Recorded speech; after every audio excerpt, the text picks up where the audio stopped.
दोस्तों, आपका स्वागत है हमारे इस YouTube चैनल में।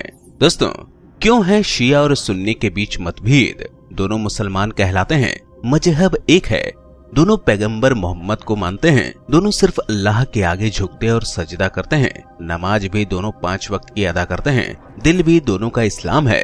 तो मियाँ फिर दिक्कत कहाँ है?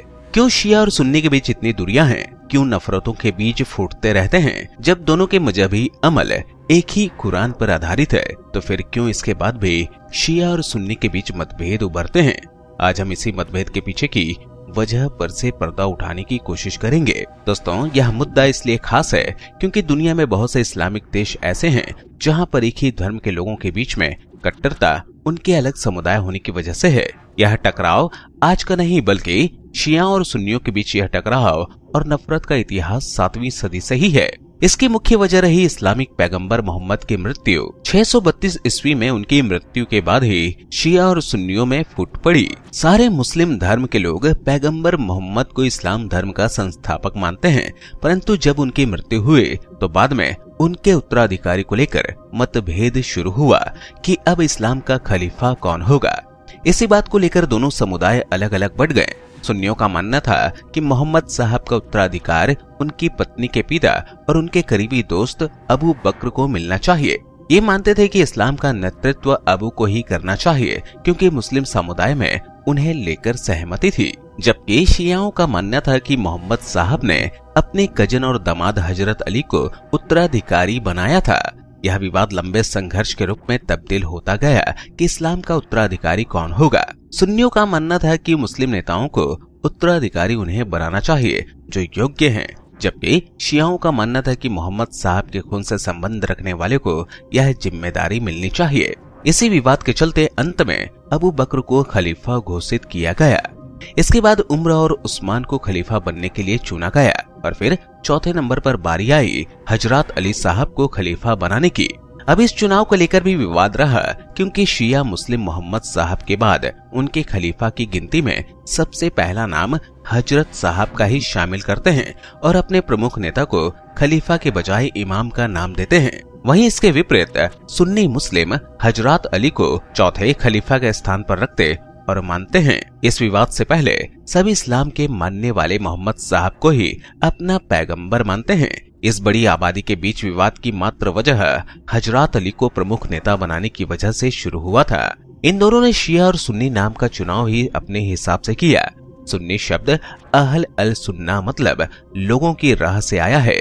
इनका कहना है कि मोहम्मद ने जो सबक और आदतें सिखाई उन्हीं को वो फॉलो करते हैं। कुरान में जिन जिन पैगंबरों का उल्लेख मिलता है उन सभी को मानते हैं, पर वह मोहम्मद साहब को आखिरी पैगंबर मानते हैं और उनके बाद आने वाले सभी खलीफाओं को पैगंबर नहीं बल्कि कुदरत की कुछ खास शख्सियत मानते हैं। शिया शब्द शियत अली मतलब अली का खेमा से आया है।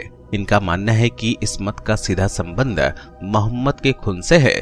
इस्लामिक नया साल मुहर्रम माह की पहली तारीख से शुरू हो चुका है, लेकिन इसके बाद भी मुस्लिम जश्न नहीं मनाते। मुहर्रम की 10वीं तारीख दुनिया भर के मुस्लिमों के लिए गम लेकर आती है।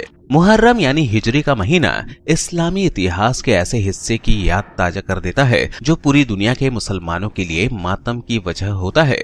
इस्लाम के प्रवर्तक पैगंबर मोहम्मद के नाते हजरत हुसैन अपने परिवार और 72 साथियों के करबला की जंग में शहीद हो गए थे। ये एक ऐसी जंग थी जिसमें यजीद की हजारों की सेना के सामने हारना तय तो था, लेकिन इसके बाद भी हजरत इमाम हुसैन ने घुटने नहीं टेके और वह इस्लाम, अच्छाई व इंसानियत के लिए शहीद हो गए। इतिहास के अनुसार यजीद ने हुसैन के 6 माह और 18 माह के बेटे को भी मारने का हुक्म दिया। इसके बाद बच्चों पर तीरों की बारिश कर दी गई। इमाम हुसैन पर भी तलवार से वार किए गए। इस तरह से हजारों यजीदी सिपाहियों ने मिलकर इमाम हुसैन सहित 72 लोगों को शहीद कर दिया। इस घटना के बाद से ही मुसलमानों ने इस्लामी कैलेंडर के नए साल में खुशी मानना छोड़ दिया। करीब 1400 साल बीतने के बाद मुस्लिम इस माह में खुशी जैसे कार्यक्रम नहीं करते हैं। शिया और सुन्नी हुसैन की मौत का इल्जाम एक दूसरे पर लगाते हैं। यह भी एक वजह है जिससे शिया और सुन्नी एक दूसरे के दुश्मन हैं।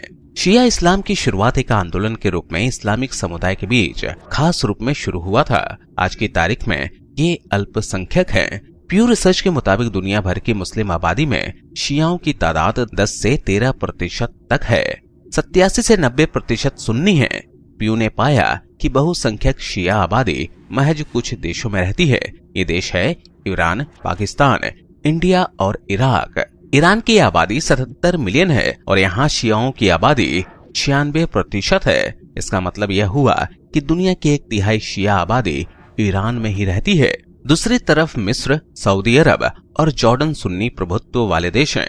दुनिया भर के इस्लामिक देशों में शियाओं और सुन्नियों के बीच नफरत खत्म नहीं हो रही है। हाल ही के वर्षों में शिया और सुन्नियों के बीच खूनी संघर्ष बढ़े हैं। इसे सीरिया, इराक और यमन में साफ तौर पर देखा जा सकता है। इस मामले में सांप्रदायिक टकराव को लेकर करीब 14 देश आपस में जूझ रहे हैं। दोस्तों, इस वीडियो में किसी धर्म या संगठन को ठेस पहुंचाना नहीं, बल्कि इतिहास में उल्लेखनीय बातों को दुनिया के सामने लाना है। दोस्तों, आज के इस वीडियो के बारे में आप कुछ कहना चाहते हैं तो हमें कमेंट जरूर करें। दोस्तों, कैसी लगी ये जानकारी आप हमें जरूर बताएं और अपने दोस्तों और संबंधियों के साथ इस वीडियो को शेयर अवश्य करें। इस वीडियो में बस इतना ही। अगली वीडियो में आपसे फिर मिलूंगा। तब तक के लिए स्वस्थ रहें, खुश रहें। धन्यवाद।